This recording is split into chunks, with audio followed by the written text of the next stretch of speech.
Kia ora koutou katoa, hello and welcome to The Breakdown. Yes, I'm the host for the next couple of weeks. Kirsty Stanway is, well, she's off looking after the Olympics, so John Gerwin is very, very nervous about the next 2 weekends. But just a shorter show, but you're certainly in my targets, in my sights. Mills Muliaina as well. Plenty to talk about in the rugby world. Of course, the Sevens, but also today the All Blacks have announced their Rugby Championship squad for the next 6 Test matches. Yes, 2 against Argentina, 2 against the Springboks, and then 2 against the Wallabies, and here it is. And there are minimal changes. A couple of guys have been dropped out of the squad. Scott Barrett has suffered a finger injury. He's had an operation. Josh Lord is in as injury cover. If you look at the names there, one significant one, the return of Sam Cane. The All Black captain from last year's Rugby World Cup returns to the squad. It'll be interesting to see the role that he plays in this All Black squad. Sam Derry is confirmed as the 4th lock after his very impressive performance in San Diego. So, forwards very much the same. What's happened in the backs? Well, there's no room in this squad for Finlay Christie. That is the change. And Noah Hotham and Cortez Ratsama, the 2 young bucks, they are there with TJ Perenara, who it looks as though is going to be ready and recovered for the All Blacks. The addition of David Havili in the midfield, Stocks to give him a little bit of depth there. Will Jordan returns. Exciting to see this fullback, wing fullback for the All Blacks back in the fold. It'll be interesting to see when he's back out there playing. And Ruben Love gets his opportunity in the All Black squad, which means Amoni Narawa is a casualty of this team. Once again, Beauden Barrett, who's been in such sparkling form at fullback, has been named at first 5. So the roles that all these players might play. So John Kerwin, though, Ruben Love, we all thought he was going to be part of the All Blacks maybe in this original squad. What do you think Razor's maybe gone to him now, and what does that mean in terms of the balance of the team? I think he's just seen the team and seen guys working around the team off camera, in the restaurant, and just guys that are working really, really hard, that are really, really hungry. I think he's possibly seen that. I also think he's starting to build Mills' cover, and he wants experience moving forward. So Havili comes back into it. You get rid of Finlay Christie from experience, you're taking on a couple of guys. So I think he's just looking at guys and building it. I feel sorry for Amoni and Finlay. I don't think they should be too worried. I just think he's building a whole group of players that he wants to rely on. So I think what Love's done is come in, Mills, and worked really, really hard and put his hand up, just like Derry. Yeah, those are the things you don't really see in the environment, right? Guys that really starting to impress the All Black coaches, or the All Black sort of coaches in general, and obviously he's got an opportunity. So wonderful for Ruben Love. Do you see him playing though, Mills? Do you see him getting an opportunity to start at fullback for the All Blacks or come off the bench? I mean, you think about his sparkling form and the versatility and the way that he can play. And clearly they had this extended squad to start with, right? They had a lot of players come to training. When you look at the skill sets they're looking at fullback and the way they've asked Beauden Barrett to play, that complementary role to Damien McKenzie, do you see his skill set fitting the bill about the way they want to play? Oh, absolutely. I think you've got to have, both those guys that are coming, even him, he's named for the very first time, but Will Jordan. They're very dangerous on the attacking, side of things. Beauden Barrett has filled that because Will Jordan's been out. I don't know. I think you nourish him. When you look at the team and the guys that come off, even if he comes off the bench, who's he going to? Are you going to have a winger that can play fullback off the bench? I'm not sure you will. Absolutely not, would be my answer. Really? Absolutely not. I think this guy, will see him October, November. I think what they're doing is what Mills said. They'll be nurturing him. You think, Argentina are a very, very good side. You're going, okay, if Damien starts, what's your bench like? The only place I can see Ruben coming in right now is on the bench to cover just fullback? So you're gonna do Will Jordan, right? So I think Ruben Love is going to be exceptional in the future, and they'll bring him in, get him used to the camp, get him into a game environment, and I think they'll use him a little bit later on. Unless the Argentinians don't perform like we expect them to. The role that Will Jordan's, and Will's been talked about so often this year, and the fact when he was ruled out for the Crusaders, we weren't sure when he's going to come back, but he has been with the squad, getting himself conditioned and ready to go. Any concerns he's going to be ready, or is it just a matter of we need to get him out there on the pitch as fast as we can, Mills, because this is the sort of thing he does. He is a try-scoring machine. And where would you like to see his impact in the team? Well, I think he's a fullback. He's clearly said he wants to play fullback. Obviously, last year, he played as a winger. He's deadly in terms of what he sort of does. But I think he obviously needs game time, so he needs a bit of game time. What does that look like? Is it this weekend before he comes back into the championship? And then, to go back to your point about Ruben Love, I don't think he actually comes off the bench. If you're going to play Ruben Love, he's got to start. Yep. Do you know what I mean? So he has to start with it, and that's probably reliant on how results sort of go. But in terms of Will Jordan, he's your fullback. The big selection, and you talked about Finlay Christie, and clearly he's a guy who's played 22 Test matches for the All Blacks, has been in big moments. But when you've got these two young bucks that have come in, Hotham and Ratima, clearly, and this is where I look Ruben Love in the same conversation, is these young guys he's looking at, JK, going, and you've mentioned it, he's got them around them, he's had a look at them, but clearly he's got wraps on this young man and how far he can go. And do you think it's the right decision now, given what we've got in front of us with South Africa just around the corner? You ever been dropped? Yeah, for you. Dropped, Mills? For you. Yeah. No, I got dropped for you. You been dropped, Mills? He played 100 tests, so he didn't get dropped often. Yeah, not often. But what will happen, there'll be a couple of things that Finlay will have to work on, and they would have given him those messages. For me, the only thing that's blatant, and this might be a little bit unfair on Finlay, was his kicking game during the series, during the English series, right? So TJ obviously got injured. He came on in that half. So there'll be some things that have to work on. But what it does, people talk about resilience a lot. Got to show resilience. Finlay and Amoni are going to have to show resilience now. They're going to have to pick up their bottom lip, right? And then they're going to have to work really, really hard because these young guys are knocking on the door. I think it's actually ballsy, but at the same time, I think it's valid. I don't think giving those two an opportunity to go. Hey, if you got obviously TJ Perenara, if he starts, those guys get an opportunity to go out there. He's still got the safety of Finlay being there, and he's 22 tests and the experience. He's got the safety of possibly bringing him in late. But you've got to test these young guys. Now Cortez Ratima, he's been those two test matches that he did play. He played really well. Noah Hotham now, he's jumped a couple of guys. And so he's obviously impressing in the environment, but also on the field when he came on, in a critical time against Fijians. What I tend to love about this is the fact that you shouldn't forget about Cam Roigard as well. Think about how great he was in last year's Rugby World Cup and the impact he had in the All Black jersey, and then he started Super Rugby on fire. You start thinking about three young guys who could become Aaron Smith or play that type of game, the sort of player that you want out there who can do something a little bit different, who's passed. But I just love the fact that these young guys are now, they're right there. If we say to ourselves, how many options have we got? I love our options now, JK. I love our options at halfback. I love this desk because I don't have to look across at you. And shake your head. Shake your heads. Yeah. So tell me what it is we're looking for at halfback. I know, Aaron Smith, you keep saying that. Okay, conditioning, A to B, right. Consistency of pass, moving the ball away from the breakdown. And accuracy in his kicking game. Okay. The box has to be on the money. So what we saw, right, is we've started to see a different type of nine coming through. Okay? These young guys, Hotham, they're running around the rucks, right? What we need to make sure that everyone's working on. So what are the selectors measuring these guys on? Is it A to B pass? Mills, I used to blow up at the halfback if he didn't get it into the 10's hands quick enough because I wanted it, and the more seconds that burnt up, we never got the ball out wide. So, what are we looking for? We cannot replace.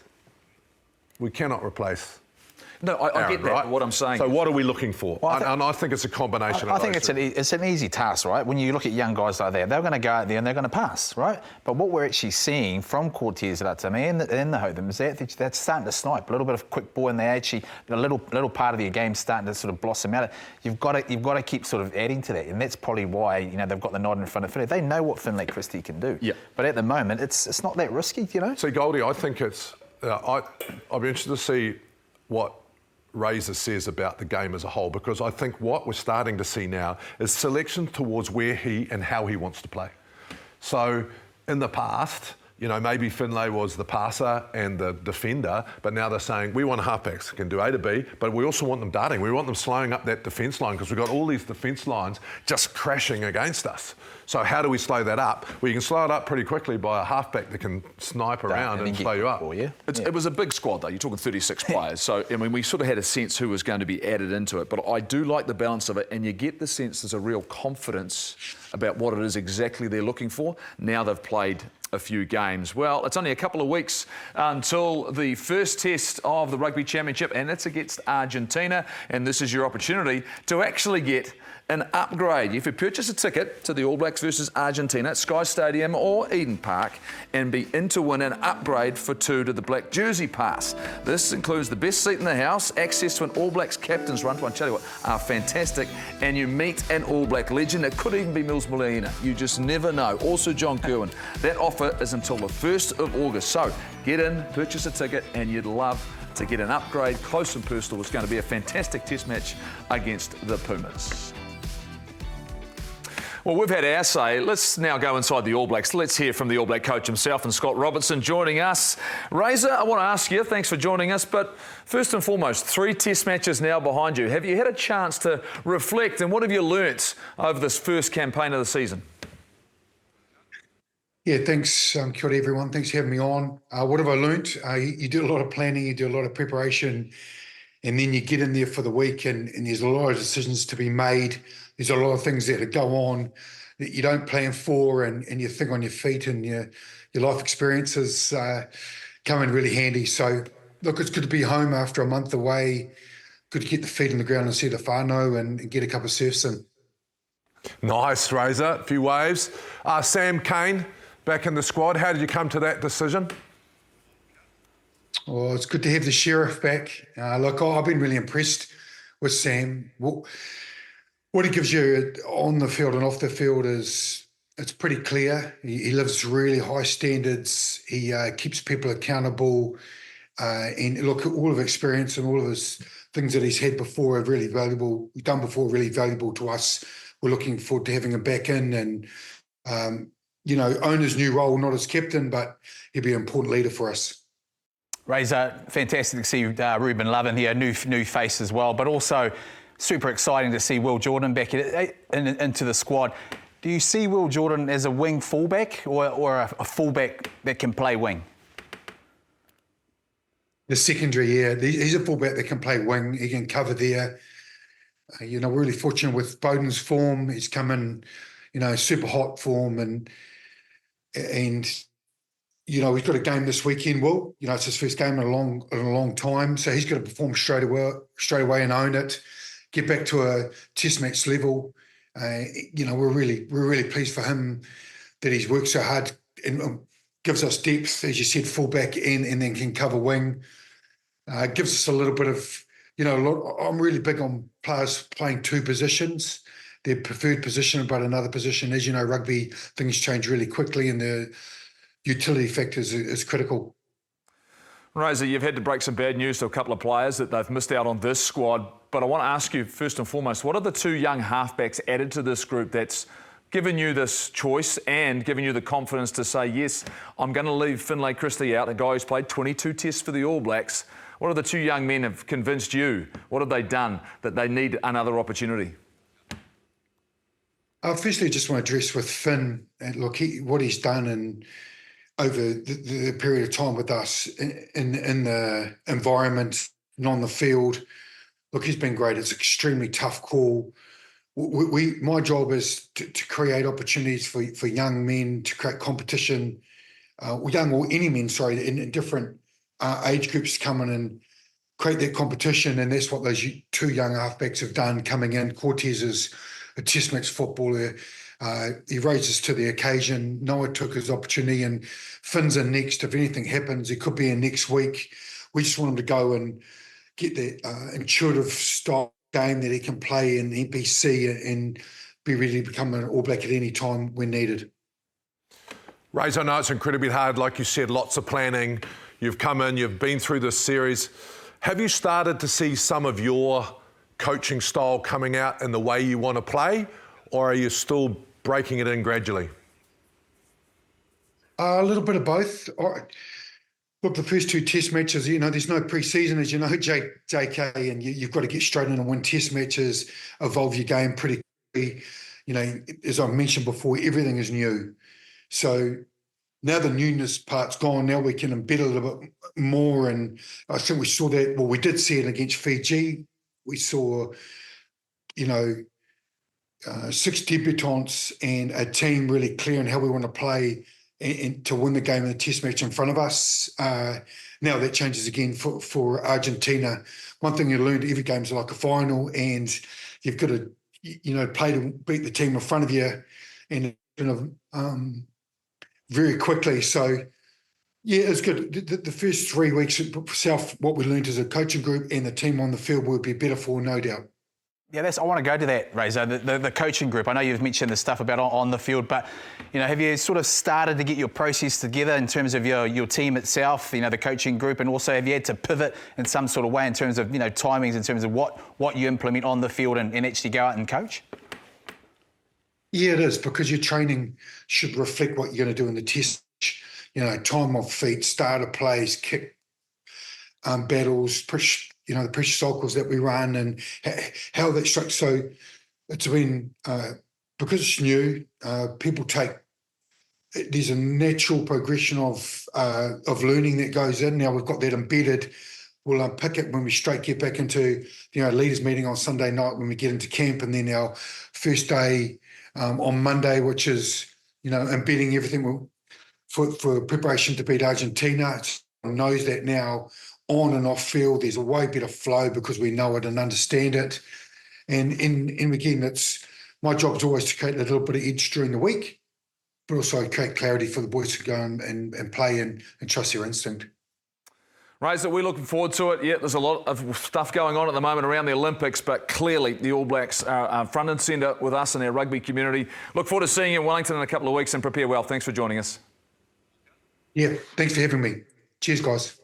Well, if you listen to what he's talking about there, he's clearly looking at some young guys, some players that go into the future. The halfbacks have really impressed them. I love what he was saying about Will Jordan. Sees him as a fullback, which we always thought, right, but important he gets some game time as well. Well, it is, and he's got his first match up this week. But I also like the fact, he spoke about the flow, getting their flow in terms of their coaching staff and what sort of, what they implement, because, you guys would know as well, time on the field. I mean, when you sort of strip it down, who has to compromise? Which one of his coaches has to compromise on time? So confidence off the back end of 3 good wins, JK, and now, ready to go against Argie. Yeah, and I'm just really happy for Sam Cane. I think that is an amazing comeback, if you want. I know he hasn't been out of the squad a lot, but, that was one of the saddest personal moments I've seen last year in the World Cup. So for Sam to come back for what he's given the All Black jersey, but actually what he's bringing now, experience on the field, experience off. I love what Razor said about, standards, just keeping those standards high. So I'm looking forward to him putting the black jersey on again. Where will he play? Will he play 6? Will he play 7? There's a whole lot of discussion to come. I thought Ethan was amazing at 7 against Fiji, so still lots to talk about. Yeah, talking about Fiji and talking about rugby, it's still certainly been on, and the Olympics have been front of everyone's mind over the last few days. We're going to talk about sevens after the break.